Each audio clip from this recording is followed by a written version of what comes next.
प्यारे बच्चों अज असी पाठ 14 काबलीवाला किहड़ा पाठ असी पाठ 14 की रिवीजन करांगे। बच्चों काबलीवाला पाठ इस पाठ विच ये दस्या गया है कि बच्चों एक काबलीवाला जिहड़ा कि अफगान देश तो आया होया है ते ओ रोजी रोटी वास्ते अपने देश नूं छोड़ के दूसरे देश नहीं आया होया है। वो बाज़ार विच सुके मेवे आदि वेचदा है ते लेखक दी जिहड़ी बेटी है उसनूं मिनी दे विच उसनूं अपनी बेटी दा अक्स उसनूं अपनी बेटी छोटी विखाई देंदी है, जिस दे नाल वो मिनी नूं उसका मिनी दे नाल प्यार हो जाता है तो वह मिनी नूं एक बाप दे वर्गा उसनूं प्यार करता है। तो एक बारी किसी बंदे ने उस कोलों एक गर्म चादर खरीदी सी। चादर खरीदण के कारण उस वाल कुछ पैसे उस कोल रह गए सन ते उस बंदे कोल जदों काबली वाले ने पैसे मंगे तो उसने देन तो मना कर दिता ते दोवां दी आपस विच झगड़ा हो गया ते काबली वाले ने उसनूं छुरा मार दिता। छुरा मारन के कारण उसनूं सज़ा हो गई ते जदों काबली वाले नूं सज़ा हो गई वो जेल विच सी ते उत्थे रह के भी मिनी नूं बड़ा याद करता। जदों वो जेल तो वापस आया तो वह मन में ये सोच रहा सी कि मिनी हजे भी छोटी जही होएगी तो मिनी हजे छोटी जही होएगी तो वह उवें ही उस कोल बजदी आएगी तो उसनूं कहेगी वो काबली वाले। पर जदों वो जेल तो छुट्टन तो बाद मिनी नूं मिलन लई आउंदा है वो की वेखदा है कि मिनी विआह दी पोशाक विच उसके सामने आउंदी है। तो जदों उसके सामने आती है तो उसनूं वो वेख के हैरान हो जाता है क्योंकि उसकी की सोच सी कि मिनी हजे छोटे ही होएगी तो उसनूं काबली वाला कहंदी उसके कोल बज्जी आएगी। पर मिनी नूं विआह दी पोशाक दे विच वेख के जिहड़ा काबली वाला है वो बड़ा हैरान हुंदा है तो वो मिनी नूं मेवे बदाम दे के चला जाता है।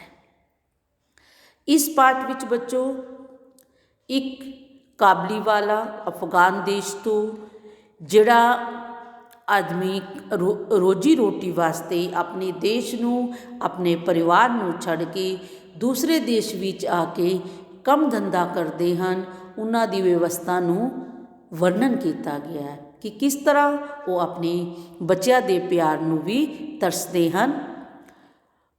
दूजा इस कहानी दे विच मिनी नूं उस दे विच अपनी बेटी विखाई देंदी सी ते इस विच एक पिता ते बेटी दे प्यार का भी वर्णन किया गया है।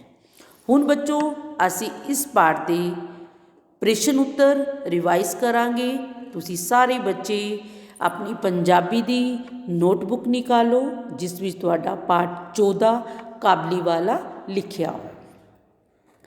पहला प्रश्न है बच्चों, काबली वाले कहानी का सार अपनी शब्दां विच लिखो। काबली वाली कहानी रविंद्रनाथ टैगोर जी के द्वारा लिखी हुई है। काबली वाली कहानी बच्चों किसने लिखी है? रविंद्रनाथ टैगोर ने लिखी हुई है। इस कहानी विच लेखक ने दस्या है कि लड़ाकू कौम अफगान नाल संबंधित एक व्यक्ति जो कि गलियां विच मेवे अते बदाम बाज़ारां विच मेवे अते सुके बदाम वेचता है। 200 रुपए की लड़ाई के झगड़े के कारण वो उस आदमी नूं छुरा मार दिंदा है। उसके इस दिल विच ममता भरी हुई है। वो छोटी जही मिनी विच अपनी बच्ची नूं ਬੱਚੀ ਨਾਲ ਮਿੰਨੀ ਨਾਲ ਉਹ ਮੂੰਹ ਪਾ ਲੈਂਦਾ ਹੈ, ਪਰ ਉਸ ਛੋਟੀ ਜਿਹੀ ਬੱਚੀ ਮਿੰਨੀ ਵਿੱਚ ਉਸ ਨੂੰ ਆਪਣੀ ਛੋਟੀ ਜਿਹੀ ਬੱਚੀ ਦਾ ਅਕਸ ਵਿਖਦਾ ਹੈ।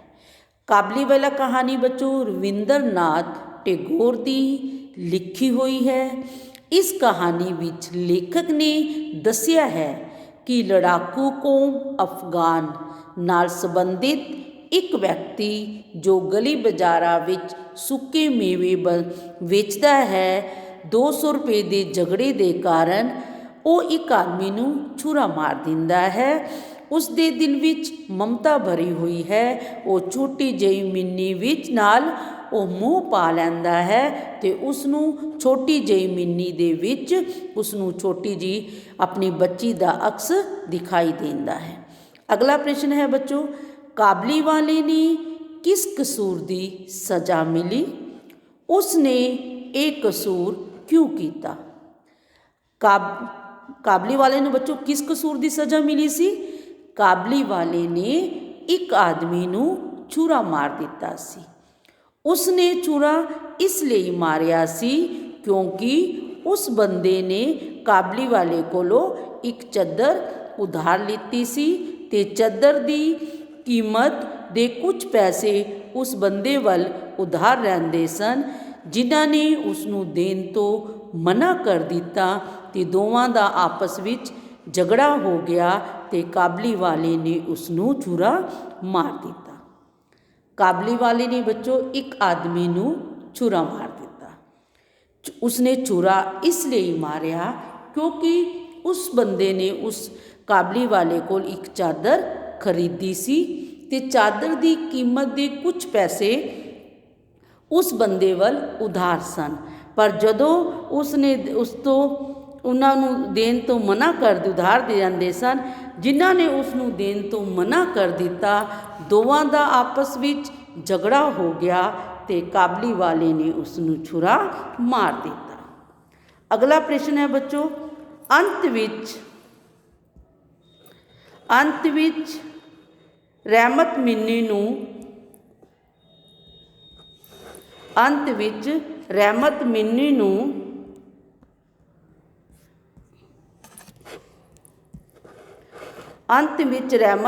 ਨੂੰ ਕਿਉਂ ਮਿਲਣ ਆਇਆ ਅਤੇ ਉਸ ਨੂੰ ਮਿੰਨੀ ਦੇਖ ਕੇ ਉਸ ਨੂੰ ਹੈਰਾਨੀ ਕਿਉਂ ਹੋਈ?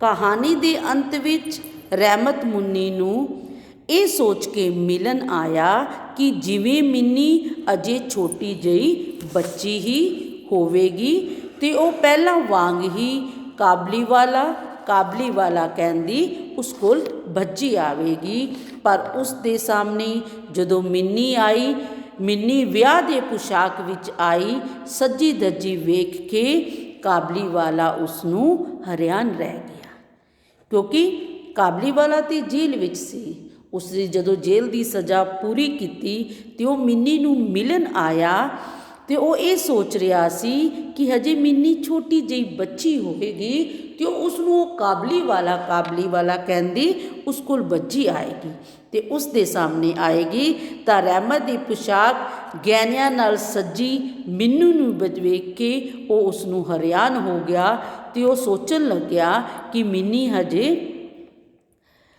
ਹੈਰਾਨ ਹੋ ਗਿਆ ਅਤੇ ਉਸ ਨੂੰ ਮਿੰਨੀ ਨੂੰ ਦੇਖ ਕੇ ਹੈਰਾਨ ਹੋਇਆ। ਕਲੀਅਰ ਬੱਚੋ? ਇਹ ਸੀ ਬੱਚੋ ਕਾਬਲੀ ਵਾਲਾ ਪਾਠ 14 ਦੀ ਵੱਡੀ ਪ੍ਰਸ਼ਨ ਉੱਤਰ।